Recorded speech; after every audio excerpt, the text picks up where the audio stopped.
Hello, everybody, and welcome. It's Jannette Anderson here from Ask the Experts at Bodacity and Bodacity project page with the fabulous one and only Joanne Neweduk. Do I say it right? Neweduk, is that right? Okay, good. That's good. It's a good start.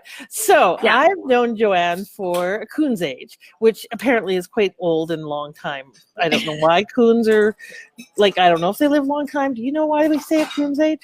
Anyways, I'm getting sidetracked. Okay, so.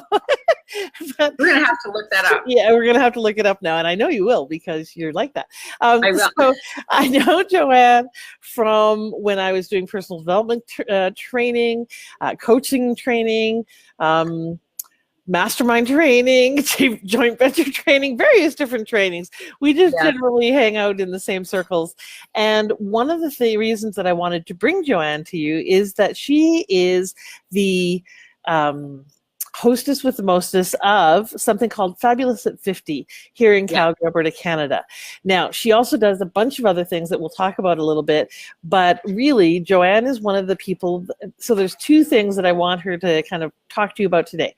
One is, how do we be fabulous at 50 and beyond, and before 50, but really, as we get older, as we get into those other years, the second half of our life, I like to call it, how do we make the rest of our life be the best of our life? So that's one of the things we're going to talk about. But the other thing is, Joanne's done a phenomenal job of building a tribe, a following. She does a great trade show here in town where she has tons and tons and tons of people come, which she'll talk about as well. So I also want to know, from a business perspective, how did you build that tribe? How did you get to where you are now? Because there's lots of people, lots of coaches, lots of experts who are wanting to create that kind of a business model. So let's talk about that. So before we launch into all of that, tell us a few things about yourself. And I really want the juicy thing that you don't normally tell people on something like this.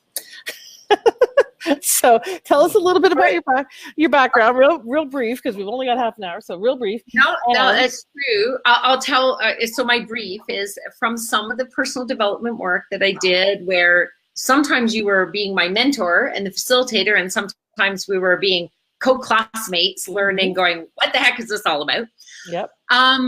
One of the things that I learned how to do is manifest things in my life that I really wanted. I know that's kind of an in term, or create things, or draw it in, or just go after. Mm-hmm. And so the juicy thing that a number of years ago, when I kind of washed off the mud after the divorce, and most women understand when I talk about the mud of life, it's like all that crap on you and emotional baggage that's hiding our beautiful inner light. Mm-hmm. After I did that, and I opened up to the idea of, okay, well, maybe I'll have a career again, and maybe I'll have a new relationship. On the relationship side, I started reciting kind of to myself that I attract and value relationships built on mutual love, support, and mutual love and support filled with lots of adventure and wink, wink. And so that's the juicy part, is I found that in a wonderful, wonderful man that create in, and I'll tell you, because I know you'll want some tips on how do I create this in my life. And it started with creating it in myself, and then creating it in a primary loving relationship and with my close, and then taking it out into the world in a bigger way. Awesome. I love that. And if we have extra time, we'll talk about the wink wink part. Okay, so so tell us a brief background. So you were a nurse for how long? So I became an oncology nurse 30 years ago or more. I worked for a number of years and then started having my babies, and because I was on bed rest with each of the pregnancies, I was working at, like, my husband at the time was very much a bit of a workaholic. My mother was quite ill, and we moved across the country. Over a 5-year period, my registration lapsed. Mm-hmm. So I actually took a back seat to doing anything that fulfilled my career path. So I sunk my heart and soul into raising my family, as many women do, being as supportive as I can. And when I say my family, I mean my kids and my mother and everybody. Yep. But what I always did was, some of my skills are event planning and community and some leadership. And so I actually did a lot of work volunteering. So whether it be at my children's school and also with a charity, with Medical Mercy Canada, I've sat on the board for over 10 years. And then it was around 10, 11, 12 years ago that my marriage ended, and it really, it rocked me to my core at the time, because I was outside of my belief system. We were going to make it. And so that was challenging. And again, then I sunk my heart and soul into saying, okay, well, I want to heal from this, and I want it to affect my children as least as possible. And that's when I met you and Jay and other people, and started doing personal development work, which opened up the possibility of, well, what if I go back to school? What if I start learning some other things that I'm interested in? And the biggest thing is, what if I start being a little more daring, a little more bold in a different way, taking that daring and boldness that I throw behind supporting others often, and using it for myself. And that's what I did. So things really, there was a personal shift about 6 years ago. And then business-wise, I actually stepped into being an entrepreneur 5 years ago. And that was it. I wasn't even the kid that had the lemonade stand. Right? So it's amazing what we can do. I went back to university in my late 40s. I graduated again when I turned 50 and got into business when I turned 50. I love that. Yeah. And I was the kid with the lemonade stand. And not only that, but I franchised it. I had other kids working for me on different corners, because I knew I couldn't get to all the corners. So I gave them the TV tray and the signage that I made, i.e. the post boards. And I gave them the product, and I took percentage of what they made. And yeah, it was my very first franchise. That is awesome. I love that I use that analogy, because that wasn't me. I would have been the person that went, are you doing okay? Do you need a glass of water? And do you have to go get some other customers? Here, keep the tab. Exactly. All right. So how long ago did you start Fab at 50? And tell us what attracted you to that. It's a franchise as well. Is that correct? It's a licensing, which is similar, but it has more creative freedom. Right. Okay. So tell us what attracted you to that, because I know that you are also a coach, and that you do coaching as part of your business, and that you have another line of business that we'll talk about in just a minute. But what attracted you to Fab at 50? They dovetail together. So what happened was, right around the time that I requalified as a nurse, I had already had you and other people in my ear with the possibility that, yes, you could use your coaching and your skills on helping people. Like, I have very innovative ways of getting rid of that energy and stopping the itty bitty shitty committee going off in your brain, and blending some of the Western medicine stuff, but understanding that our mindset and things we do in what is considered complementary modalities has a massive impact on our health and our relationships and so forth.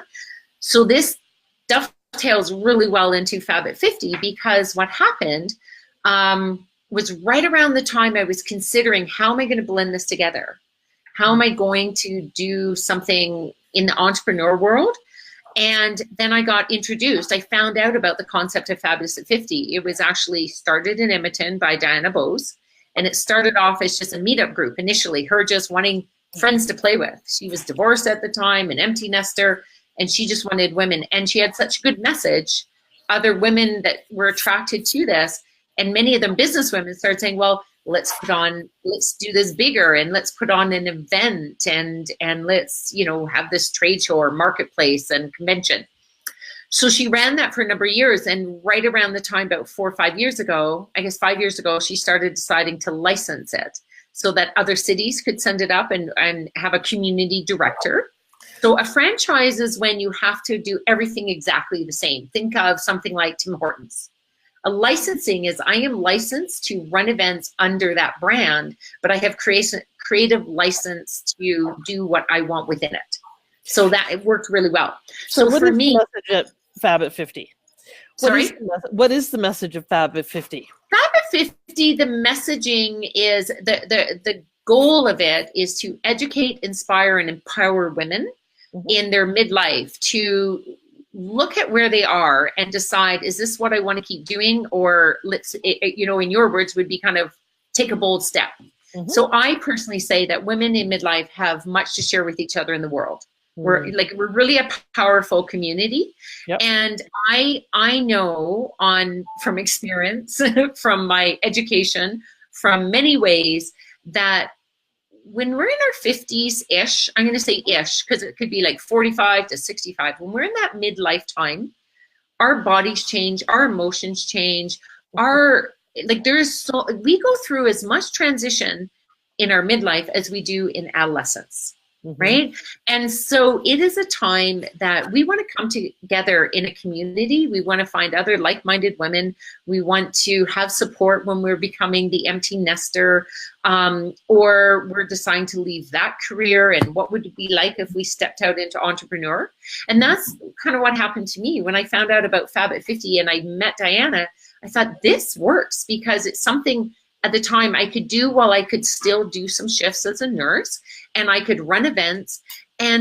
But the main core is, even though it seems like, okay, they're fun events, we're out and celebrating, at its core, what it's doing is allowing women to wash off the constraints that hold us sometimes, to change those beliefs and set up a new thought of, oh, I can be daring, I could do that, I am not too old. If I'm not going to do it now, when am I going to do it? So I set the stage, or I give opportunities for people to do that. And then we can talk a little bit further about the Fab at 50 event. That's the experience, that's the kind of the biggest event of the year. But throughout the year, it's smaller community events that just bring us together and allow for collaboration. So you've been, in and around business for a while now, in terms of moving into entrepreneurship. What do you notice is the difference between, because I really love what you said about, or at least how I heard what you said was, it's so much easier to make a leap when we've got someone holding our hand. And there is a difference between, when we were in our 30s and 40s and now 50s and 60s. Like you said, physically, emotionally, mentally, in all of those ways. But there is also, in terms of the marketplace, getting back into corporate or doing things like that is more challenging. So what do you think is the difference between how women connect at this age, we'll say midlife, versus earlier? What's the difference in the types of connections? Yeah, from my experience, and that's what I have to speak from, because I find that the women that have come into my tribe and my sphere we're honest. We're like, cut the bullshit. We're not trying to put on airs with each other. We're there, and we've been through life. I don't know a woman my age that hasn't lost someone they loved, had a child in their life. And I say it that way because whether it's their child or their niece or their nephew or something where they have been some sort of mother figure and they've got a new perspective on life. We've been through enough yet, and we're still youthful and have enough energy to just, okay, what are we going to do with that? So one of the things I talked about was I often find that as we have this craving to learn more, but at the same time, we're in the position that it's our responsibility to now be a teacher or mentor for others, and take that wisdom. And we want to be inspired, but it's also an incredible time to help someone understand that they now could be the person that is inspiring someone else, right? And so there's that whole shift that we're right in the middle. We're at that perfect stage to all of our wisdom comes together, and we can either feel dragged down by life, or we can say, you know what, I've been carrying this enough, and I'm going to learn a way. And that gets into my more one-on-one work. How do I wash that off and really step into the world where I'm filling my cup up first and I'm giving from my overflow? Yes. Oh, amen.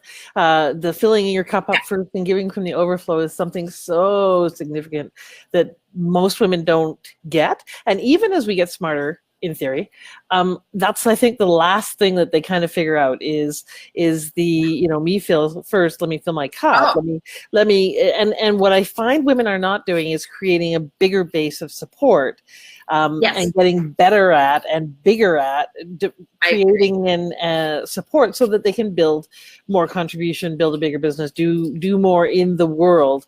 I often use the analogy, it's like putting up a high rise. They dig a huge stinking hole, which is the foundation for that big high rise. And without that big support, they can't create the next big thing. And many women Absolutely. try and build a high rise on, a foundation for a tiny little house. And so Doesn't work. I love that part of what you're doing is creating a network for support. So we've only got a little bit of time left. So real quick, talk about the event, but also I really want you to talk about what it's been like to get to a point where you have however many members, and how did you build this community relatively quickly? So over the course of like It's 3 true. years kind of thing. Yeah. So I'll start with, it's interesting to say how many members, because there's different levels, but Right.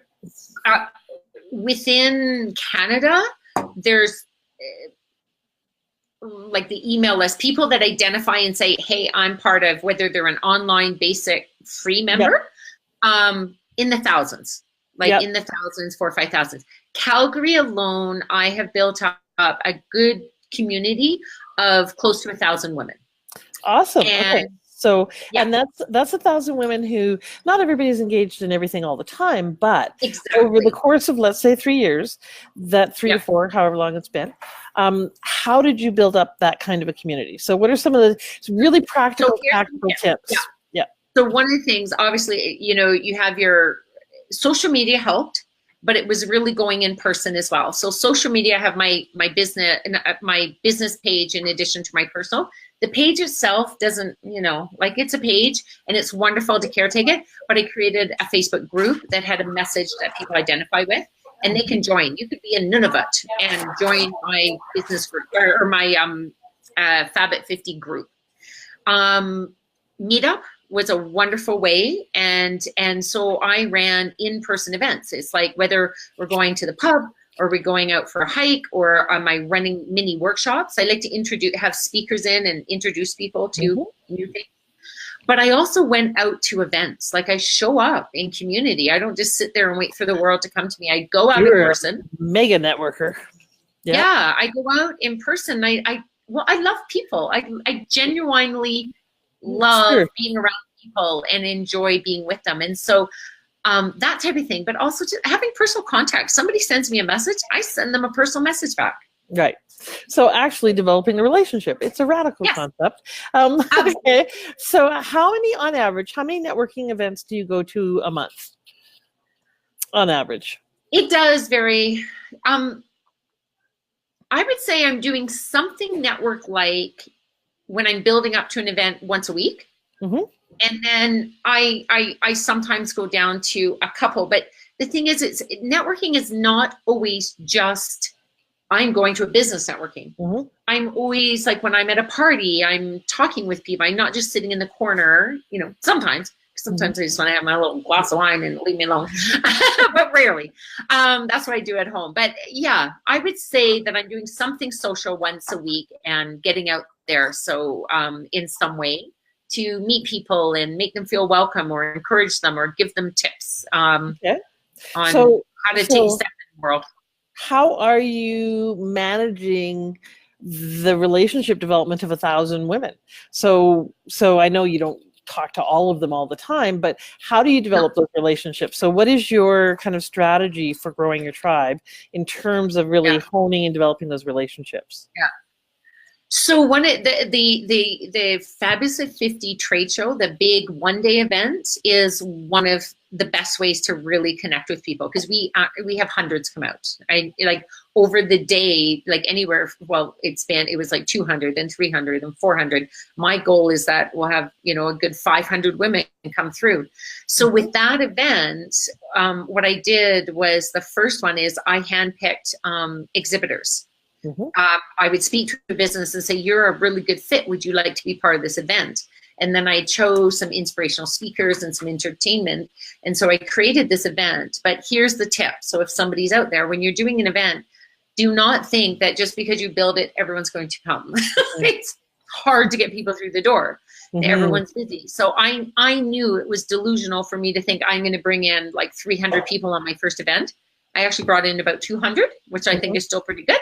Very good. Part of it is because I created a team feeling with all of my exhibitors, and I made it very clear that each one of them needed to bring in between 4 to 10 people.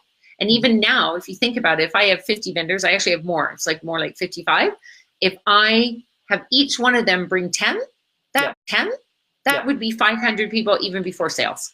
Right. So it's about creating team and valuing people when they come forward and say they want to help build your vision. I love it. And there's a couple pieces in there. So one is collaboration. Oh, I don't know why it's echoing, but collaboration with these people. So it's not just here's my thing and show up and so forth, but actually enrolling them in having a collaborative relationship with you. And the second piece of that you said is enrolling them in the vision. So So tell me what the vision is that you're building and that you're enrolling people in. What is it that you're building towards in terms of the overall contribution you want to make in the world? With Fab at 50, it's the vision for that. The enrollment is really having each one of the women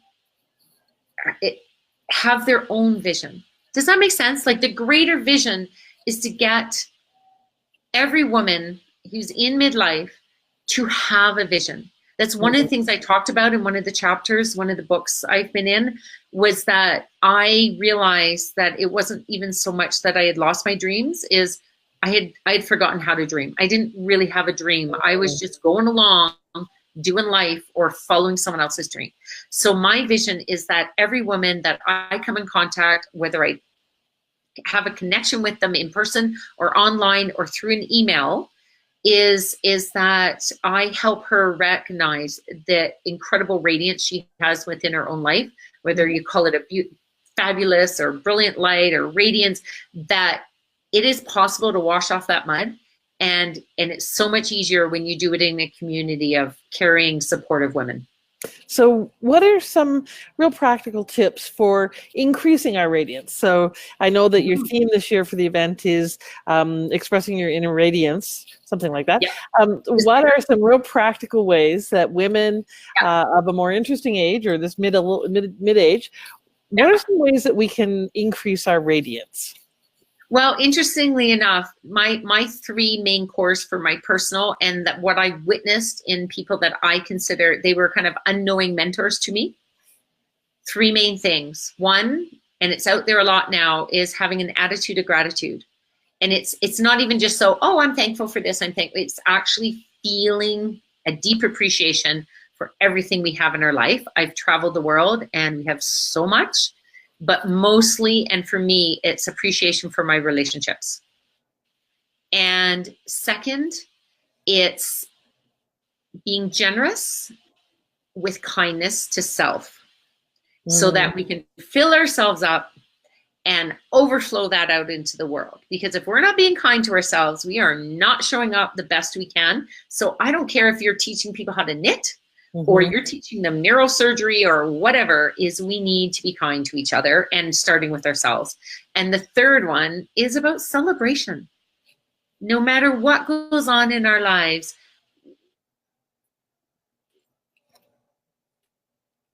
celebration. Like, celebrate you're in a wonderful relationship. Whatever it is, it's just bringing joy to our lives and sharing it with others. I love those. I think they're very easy to dismiss as kind of fluffy and platitudes, but I know exactly what you mean in terms of, I mean, all of us, if we just think for a moment of people that we know that we really enjoy being around, they are genuinely happy, grateful, gracious people. And people we don't like being around are people who are sour on everything and everything, nothing works, and they're pissed off about everything and so forth. I can be both, have been both. Well, we all can. It not is about denying that side of us. right. It is, but the people who, you know, like Quinn Vo is a lovely friend of mine. She is Yes. genuinely probably one of the happiest people I know, and she is absolutely grateful for everything all the time. She's just her way of Yes. being in the world. And I totally agree with your comment about kindness. The harsher we are on ourselves, and women are notorious for being bitches to ourselves. Like we would be so harsh to ourselves in ways that we are never to other people. Yeah. We think of doing to other people, especially not someone that we love and care about, like our Yeah. kids or something like that. But just being kind to us is such a lovely access point, because, you know, people talk about self-love, and that can be kind of hard to think of, like, what's that mean, and how do I do that, and do I have to look in the mirror, and, you know, all that kind of stuff. But just really being kind to ourselves makes it really accessible and really yeah, something that's like, okay, I could probably pull that off. And really, you're right, it starts with us, and then we're kinder to other people. When we're harsh with ourselves, then we tend to be harsh with other people. And anybody who has this delusion that, oh no, I'm just harsh with myself, but I'm really nice to everybody else, ain't true. It gets exported all the time. Yeah. And really connecting on those bases of the gratitude and the kindness, and being with people in the way that we are with ourselves. So I love that. I think that it's that, you know, be the source of that which you want more of in the world. I do think that actually tends to make us more radiant and take better care of ourselves, do things that support ourselves. So absolutely, it's not hard, it's not complicated, but very few people do it consistently. So good reminder. That's true. Yeah, and when I talk about being generous, obviously we don't have enough time to go in. So if someone wants to book with me, if someone's having trouble doing that type of thing, book in. You know, because that's when I work with people one-on-one, it's very much often that they've either forgotten to be kind, or they're so marred in what's going on in life. Even if they're here's one of the tricks, even if they're starting to, they want to be kind to themselves. If there's a voice inside from the past, maybe not your voice, and you're allowing that to dictate and be, you need to wash that away. So when I work with people one-on-one, I'll take them from stress levels of 7, 8, 9, 10, and by the time they walk out, they're down at like 1, 2. What's one of the ways that you use to support people in washing away that critical voice? Okay. Well, it's really it's working with frequency of thought, light, and sound. So belief reparenting is one of the modalities I've been trained with Suze Casey. And it really is shifting. It basically is shifting the negative criticism in your mind and helping them create a new paradigm. Like I couldn't do what I do in my world now if I still had the same thought patterns I had 10 years ago, 5 years ago. Exactly. So I blend that, and I've had some fun. I blend in also some sound healing as well in very innovative ways. Right. So talk a little bit about where can people find information about, first of all, the event. So the Fab at 50 event, for those who are in Calgary and area, when is it, and what's the website to send them to? And I'll put it on the chat. Okay, so the event is happening on Sunday, April 14th. So in like 10 days from now. And it's at the Calgary Plaza Hotel. And you can get tickets. You can go directly to Eventbrite. And it's called Discover Your Inner Radiance.ca is the event title, right? On Eventbrite, and you can get your tickets. Now, if you forget that and you want to find out more about the whole event, you can go to fabulousat50.com. So www.fabulousat50.com. Okay, fabulousat50.com. And what is the, you mentioned your sound and light. What is the information in terms of where they can go to get more information about the sound and light work that you do? Yeah, it's called brilliantlightwellness.com. And through there, they can hit contact. But honestly, to make it simple, whether you contact me through Brilliant Light Wellness or Fab at 50, I speak in both languages. So just remember one. Right now, we've talked about Fab at 50. If you went through and sent to my Fab at 50 email or went through that website and said, hey, Joanne, I want to talk to you, I'm willing to talk to you. Okay. And so what do you have for our fabulous members? Because you mentioned I'm willing to talk to you. So is that like a discovery session? And by the way, is Fabulous at 50 spelled out FIFTY or 50 the number? Digits, 50. 50. Okay. So fabulousat50.com, right? Yeah. And because yeah. Sorry? You'll actually, I'll have to say, I'm putting a disclaimer out there. Sometimes you'll see Fabulous at 50 with an @ sign, sometimes with an AT. The @ sign, it was branded long before @ signs were a thing online. So I'm not in control of that part. So if it doesn't work one way, which one is the site that you want? Or you want to spell out fabulousat50.com. Okay.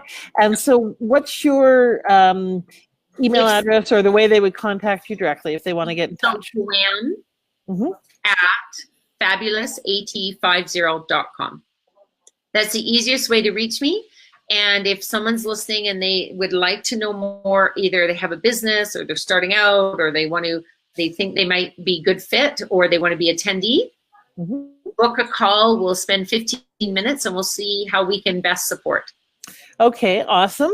And I'm going to put you on the spot here and see if you'll offer this too, because I know you've done a lot of events. So both in terms of the networking events that you've done and you've done a lot of event planning. If women are out there trying to think about how do I use Meetup to build my tribe or how do I put on an event like you have to build my tribe, would you be willing to give them like a 15-minute consult to, here's the 3 things you do and you don't do?